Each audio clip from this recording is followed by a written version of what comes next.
Parking BBMP ವ್ಯಾಪ್ತಿಯಲ್ಲಿ 28ನೇ ತಾರೀಕು open ಆಗ್ತಾ ಇದೆ. ಇಷ್ಟು ದಿನ 2 ವರ್ಷದಿಂದ ಕೂಡ ಕ್ಲೋಸ್ ಆಗಿತ್ತು. ಈಗ ಓಪನ್ ಮಾಡ್ತೀರಿ, ಏನು ಹೇಳ್ತೀರಿ ಸರ್?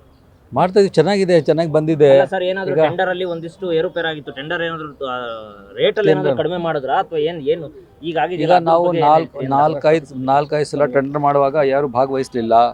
ಆಮೇಲೆ ನಮ್ಮದು ಕಮಿಟಿಯಿಂದ ಸ್ವಲ್ಪ ಕಡಿಮೆ ಮಾಡಿಕೊಂಡು ಟೆಂಡರ್ ಮಾಡುವಾಗ ಬಂದರು. ಆ ಪ್ರಕಾರ ಯಾರು ಇದರಲ್ಲಿ ಪಾಸ್ ಆಗಿದ್ದಾರೆ ಅವ್ರಿಗೆ ಕೊಟ್ಟಿದ್ದೀವಿ. ಸರ್, ಇವಾಗ ಡಿ ಸಿ ಎಂ ಬರ್ತಾರೆ, ಏನು ಸರ್ ವಿಶೇಷ? ಅವರು ಈಗ ಇಲ್ಲಿ ಗ್ಯಾರಂಟಿ ಕಮಿಷನ್ದು ಒಂದು ಕೊಠಡಿ ಇದೆ, ನಮ್ಮ ಜಿಲ್ಲೆ ಗ್ಯಾರಂಟಿ ಕಮಿಷನ್ದು, ಅಲ್ಲಿ ಅದಕ್ಕಾಗಿ ಅವರು ಬಂದು ಅದಕ್ಕೆ ಕಚೇರಿ ಓಪನ್. ಸರ್, ಈಗ ಸ್ಟೇ ಇರುವಂಥ ಪ್ರಕರಣಗಳನ್ನು ವೆಕೇಟ್ ಮಾಡ್ತೀವಿ ಅಂತ ಹೇಳ್ತಾ ಇದ್ದಾರೆ ರಾಜಕೀಯ.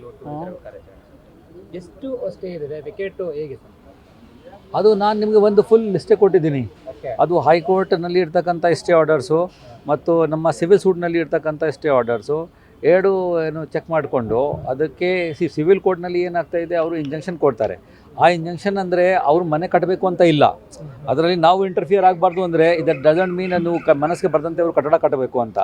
ಹೀಗಾಗಿ ನಾವು ಅದಕ್ಕೆ ಮೇಲೆ ಈಗ ಬರೀ ಸಿವಿಲ್ ಕೋರ್ಟ್ ಬೇಡ, ಹೈಕೋರ್ಟ್ಗೆ ಹೋಗಿ ಆ ಆರ್ಡರ್ ಅಗೇನ್ಸ್ಟ್ ಹೋಗ್ತಾ ಇದ್ದೀವಿ. ಈಗ ಆರ್ ಆರ್ ನಗರ ವಲಯದಲ್ಲಿ ಮತ್ತು ಏನೊಂದು ಹೇಳ್ತೀನಿ, ಸಿವಿಲ್ ಇಂಜಂಕ್ಷನ್ ಆದರೂ ಸಹ ಮನೆ ಕಟ್ಟಬೇಕಾದ್ರೆ ನಮ್ಮ ರೂಲ್ಸ್ ಪ್ರಕಾರನೇ ಕಟ್ಟಬೇಕು. ಸಿವಿಲ್ ಇಂಜಂಕ್ಷನ್ ಯಾವ್ದಕ್ಕಿರುತ್ತೆ, ಇದು BBMPದು ಅಲ್ಲ, ನಮ್ಮದು ಇದೆ, ಓಕೆ ನಿಮ್ಮದು ಇದೆ, ನಾನು ಬೇಡ ಅಂತ ಹೇಳ್ತಾ ಇಲ್ಲ. ನಿಮ್ಮ ಜಾಗದಲ್ಲಿ ಹೇಗೆ ಕಟ್ಟಬೇಕು ಅದಕ್ಕಾಗಿ ನಿರ್ಬಂಧಗಳು ಇವೆ, ಅದನ್ನು ಪಾಲನೆ ಮಾಡಬೇಕು ಅಂತ. ಆರ್ ಆರ್ ನಗರದಲ್ಲಿ ಇವತ್ತು 70 ಕಡೆ ಒತ್ತುವರಿ ಆಗಿತ್ತು ಸರ್, ಅದನ್ನು ತೆರವು ಮಾಡೋದಕ್ಕೆ ಅಂತೇಳಿ ಈಗ ಕೋರ್ಟ್ಗೆ ಹೋಗ್ತಾ ಇದ್ದಾರೆ, ತಡೆ ಆಜ್ಞೆ ತೆರವು ಬರ್ತಾ ಇದ್ದೀರಾ? ಓಕೆ. ದರ್ಶನ್ ಅವರು ಕೂಡ ಸ್ಟೇ ತಂದಿದ್ರು, ಅದನ್ನು ಕೂಡ ವೆಕೇಟ್ ಮಾಡ್ತೀವಿ. ಹೇಗೆ ಸರ್? ಅಲ್ಲ, ಯಾವುದು ಸ್ಟೇ ಮಾಡಿದ್ದಾರೆ ಎಲ್ಲರದು ನಾವು ಪರ್ಸ್ಯೂ ಮಾಡ್ತೀವಿ. ಅದು ಯಾರ್ದು ದೊಡ್ಡವರು ಸಣ್ಣವರು ಇದು ಪ್ರಶ್ನೆ ಇಲ್ಲ, ಪ್ರತಿಯೊಂದಕ್ಕೆ ನಾವು ಮಾಡಿಕೊಂಡು ತೆರವುಗೊಳಿಸ್ಬೇಕು. ಗೊತ್ತಿಲ್ಲ ನಮಗೆ, ಬಟ್ ನಮಗೆ ಇದನ್ನು ಸ್ಟೇ ಇದೆ ಅಂತ ಹೇಳಿದರು. ಅಷ್ಟೇ ವೆಕೇಟ್ ಮಾಡಲಿಕ್ಕೆ ಪ್ರಯತ್ನ ಪಡ್ತೀವಿ ಅಂತ ನಾವು ಹೇಳಿದ್ದೀವಿ, ಅದನ್ನು ಮಾಡ್ತೀವಿ. ಸೂಚನೆ ಸಿಕ್ಕಿದೆ ಸೂಚನೆ ಸರ್ಕಾರದಿಂದ ಸಿಗಲಿಲ್ಲ ನಮಗೆ, ಮಾಧ್ಯಮದ ಮಿತ್ರರು ಕೇಳಿದರು.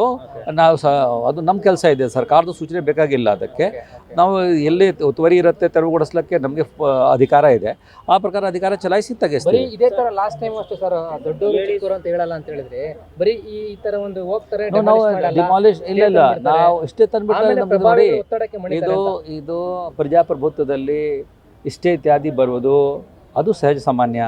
ಅವರು ಯಾವ್ಯಾವ ಕೋರ್ಟ್ ಇದೆ ಆ ಕೋರ್ಟ್ಗೆ ಸಂಬಂಧಪಟ್ಟಂತೆ ಜ್ಯೂರಿಸ್ಡಿಕ್ಷನ್ ಇರುತ್ತೆ, ಅಲ್ಲಿ ಹೋಗ್ತಾರೆ. ನಮ್ಮದು ಕೂಡ ವಾದ ನೋಡ್ತಾರೆ, ಆಮೇಲೆ ಅವರಿಗೆ ಸ್ಟೇ ಕೊಡ್ತಾರೆ. ಆ ಸ್ಟೇಗೆ ನಾವು ವೆಕೇಟ್ ಮಾಡಲಿಕ್ಕೆ ಪ್ರಯತ್ನ ಪಡಬೇಕು.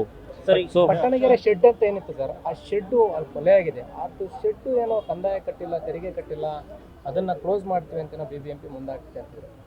ಇಲ್ಲ, ಎಲ್ಲ ಕಡೆಗೆ ಅಲ್ಲಿ ಯಾವ್ಯಾವ ಆಸ್ತಿನೂ ಕೂಡ ದುಡ್ಡು ಕಟ್ಟಿಲ್ಲ ಅಂದರೆ ಕಾನೂನು ಪ್ರಕಾರ ನಾವು ಅದನ್ನು ಲಾಕ್ ಮಾಡ್ಬೋದು.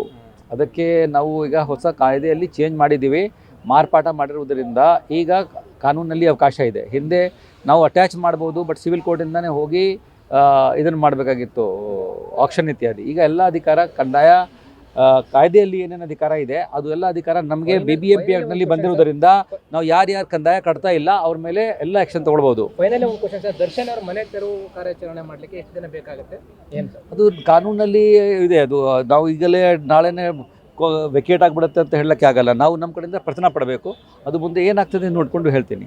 ಸರ್, ಇಷ್ಟು ದಿನ ಸುಮ್ಮನೆ ಇದ್ದಿದ್ದೆ ಸರ್, ಮತ್ತೆ ಈ ಪ್ರಕರಣ ನಿಮ್ಗೆ ಬಂದಿದ್ರು ಕೂಡ ಇಷ್ಟು ದಿನ ಕೈಕಟ್ಟು ಕೂತಿದ್ರು BBMP ಅಧಿಕಾರಿಗಳು. ಈಗ ಮಾಧ್ಯಮದವ್ರು ಕೇಳಿದ ಮೇಲೆ ಈಗ ನೀವು ಎಚ್ಚೆತ್ಕೊಂಡಿದ್ದೀರಿ, ನಾನು ನೋಡಬೇಕು ಅಂತ ಹೇಳ್ತಾ ಇದ್ದೀರಿ. ಇಲ್ಲ, ನಾವು ನಮ್ಮ ಹತ್ರ 106 ಕೇಸಿವೆ, ಎಲ್ಲ ಕೇಸಸ್ ಪರ್ಸ್ಯೂ ಮಾಡ್ತೀವಿ. ಅದು ಒಂದು ಡೇಟ್ ಬರುತ್ತೆ, ನೆಕ್ಸ್ಟ್ ಡೇಟ್ ಬರುತ್ತೆ, ಇತ್ಯಾದಿ ಬರ್ತಾ ಹೋಗ್ತದೆ. ಸೊ ಹೀಗಾಗಿ ಆ ಕಡೆಗೆ ಸ್ಪೆಷಲ್ ಆಗಿ ನೀವು ಕೇಳೋದಿಲ್ಲ, ನಾವು ಸ್ಪೆಷಲ್ ಆಗಿ ಉತ್ತರ ಕೊಟ್ಟಿಲ್ಲ.